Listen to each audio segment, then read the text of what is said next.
So hello guys, I'm here in Salt Lake City for the supercomputing conference, but I met with Richard Thomson, who tells me he has a nice collection of stuff, so I couldn't resist. Hi Richard. Hi. So what do you have there? Show us in. Come on in.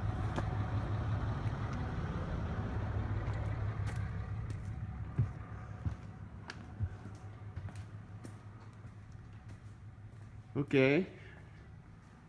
Indeed, you weren't kidding, eh? So, Big wall of SGI and a big wall of terminals, graphics terminals, serial terminals. so how long Good. have you been collecting? When did you start? Probably started in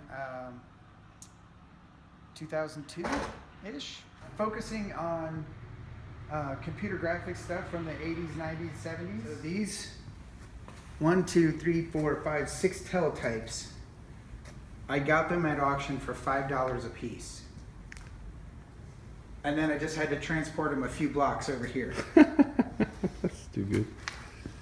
And nice ones.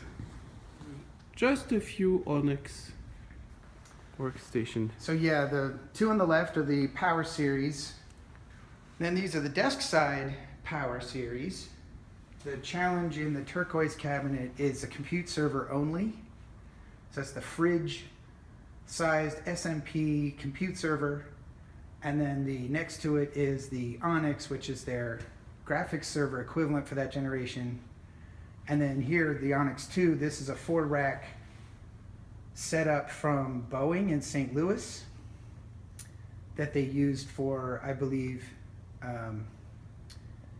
F-10, one of the fighter plane simulators that they had running there.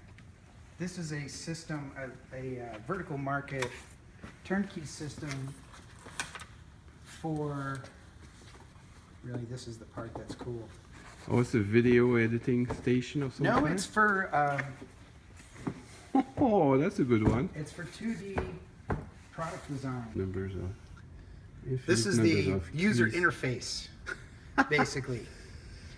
And then the 3 screens embedded in the console are text screens to show you the menus and, you know, where you would type, you know, file names and things like that.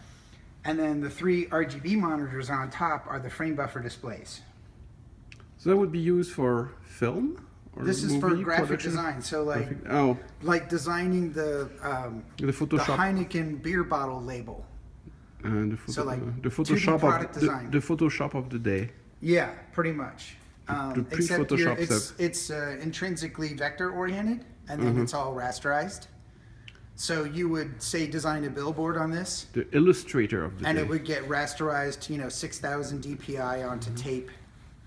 Keyboard for, you know, a few things, but if you do real typing, you would use this. Just color wheel. That's so cool. Yeah, the bigger, the clunkier, the better it is. Yeah. So this is your small digitizer. Why don't you stand next to it so I have Sure. an idea of the size? This is Richard's lovely small digitizer. digitizer. So yeah, this is a big digitizing tablet. There's a little puck that goes with it, a little digitizing puck that has a see-through reticule that you use to line up the crosshairs to accurately digitize the point you're digitizing Yeah, at. this is a proper size for a Yeah, it's digitizer. It should probably be all be digitizing like at this. around 600 DPI, but the main advantage it has is a very large format, so you can get these very large maps and architectural diagrams on here and digitize them. Yeah. And so these are the large cal comps. One of these has a dent in the Yeah, in the drum. in the drum. Yeah, my friend has the same problem. So those are wonderful pen plotters, I have- incremental. You give them some pulses, right, and it goes Yeah, it's 500 it's a pulse to stepper the motor. left, And 500 you pulse just, to the it's, top. the interface is very simple. It's a couple of stepper motors. And they had them in the early 60s, right? Even. Yeah, this is like 60, But they make 5 or so. beautiful plots. They are just awesome. The unique thing about these is because it can not only advance the paper, but it can reverse the paper. So you can make a plot that is as long as the roll of paper. So you are not limited to a small plot. You could make a plot that would be the width of this room easily. So this is a thermal printing terminal, serial terminal, communicates over phone lines or direct connect to another computer. And this is the so-called ASR, automatic send receive version of this terminal, where the dual cassette units on top. It's a TI. It's so much better than just the printing unit with that console on top. In case you didn't have enough teletypes? These are the ones that I got originally before I came upon those other ones. So these are both Model 28s. The one on the left is a KSR, so keyboard send receive, and the one on the right has the paper tape unit, making it an automatic send receive. Yeah, and those can work 24 hours a day, right? Those are the workhorses. Yeah, this is total. You know, run it 24/7 in a newsroom and, you know, oil it repeatedly and keep it going. But they're really tough. So there's the guts. So you have, this is the... it's from mechanics. Wow. This is the so-called type bar style teletype. Is that the same they had in the 35? No, there's a 35 right here. Oh, you have a 35. You're kidding me. Oh no, you're right. This is a type bar one as well. The type bars are moved, but that's where it would be. Yep. I thought the 35 was like the 33. The 33 has the. No, I understand that's a big difference. The 33 has the spindle thing, which is less reliable. Those are the older flexo writers, and they have. You notice this one has like 2 lamp indicators on top, and different. It has 4 switches on the right instead of 3, so they're slightly different configurations. Yeah, that's why. And then here's another that's free. That's why you have to have a button. I can feel the good stuff here. I see This is practically near mint condition. Wow. Is another 4010. Little one. 4014. And those are the one I really want. I can't see, not enough light. Gee. A few more. I don't know if you can see, but the screens are absolutely giant. And the resolution was was totally giant too, like the 2000 by 2000 points or something like that. Yeah, the 4014 goes up to 4K addressable points. Gee. And that's because they didn't need any memory. The tube had the memory, analog memory. Here's the one where I start to drool because all the HP equipment I could never find on eBay. A whole bunch of HPs. Well, I have a few. I got 3. I'm still looking for my 2648 at a decent price. It's going to be tough now. Yeah.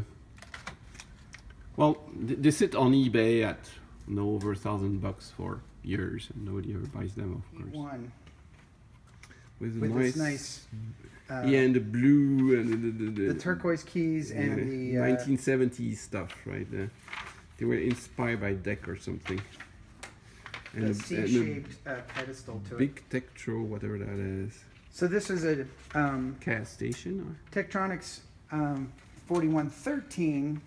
So after the storage tube ones, this is a raster type machine, but it's to the point where it has its own local CPU and it has display list processing locally in it, and you know, all kinds of fancy smarts in the local box, which is why the big cabinet.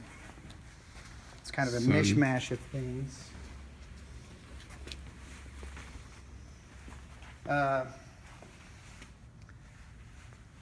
11 PDP 1173, I think, or 83. It's one of the later LSI 11 models. A VAC Station 4000. Jupiter, which is a graphics terminal that was one of the first graphics terminals to have color at decent resolution. And this stuff I know much less about. DEC dual 8-inch floppy drive. Sun, Fujitsu branded, but Sun resold. Oh, it. the tape drive. Yeah, the tape drive. Oh, can you open that one? Sure. I almost bought one, but I restrained myself. This was my HP stuff. a local eBay purchase that I got for $1. I would say that was a good price. And then I had to figure out how to, it's so heavy, I had to figure out how to get it loaded into my car. Yeah, this is what a portable terminal from 1970 looks like. Ooh, oh, it's psychedelic colors. Oh, that's I never seen one like this. This is an ADDS Envoy, and it is TTL logic. Of course. And so no microprocessor or anything. It does a whopping 300 baud with a little 5-inch CRT display and an acoustic coupler on the side. Oh, that would be instantly my favorite terminal. Or an ADM 3A. You still see those show up on eBay, but they have like crazy prices on them. Right. It's becoming like So yeah. eBay has not helped the price of those kind of stuff.